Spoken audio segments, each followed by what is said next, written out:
ভালো সরকারটা কি আসবে? আপনি চক্ষু বন্ধ করে কল্পনা করেন, এক ইউনূস সাহেবই যদি এখানে না থাকে এখন, বাকি উপদেষ্টারা আধা ঘন্টার মধ্যে দেশ ছেড়ে পালাবে। অর্থাৎ ইউনূস সাহেব একটা হেভি ওয়েট।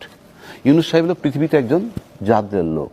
পৃথিবী সারা বিশ্বের সাথে তার টেলিফোন ডাইরেক্টলি খুলবেন, দেখবেন সব রাষ্ট্রপতির number, who can speak to any politician, any president of the country, এবং ফোন কলে ফোনটা পিক করে।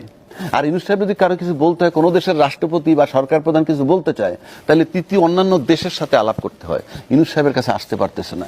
এই জায়গাটায় আমরা আছি। সুতরাং সংস্কার বলতে যা বুঝায় সেই সুযোগটা ইউনূস সাহেবকে দেওয়া দরকার। পাশাপাশি আইন শৃঙ্খলা বাহিনীতে ভালো সরকারটা কি আসবে? আপনি চক্ষু বন্ধ করে কল্পনা করেন, এক ইউনূস সাহেবই যদি এখানে না থাকে এখন, বাকি উপদেষ্টারা আধা ঘন্টার মধ্যে দেশ ছেড়ে পালাবে।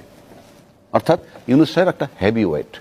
ইউনূস সাহেব হলো পৃথিবীতে একজন জাদ্রের লোক। পৃথিবী সারা বিশ্বের সাথে তার টেলিফোন ডাইরেক্টলি খুলবেন, দেখবেন সব রাষ্ট্রপতির নাম্বার।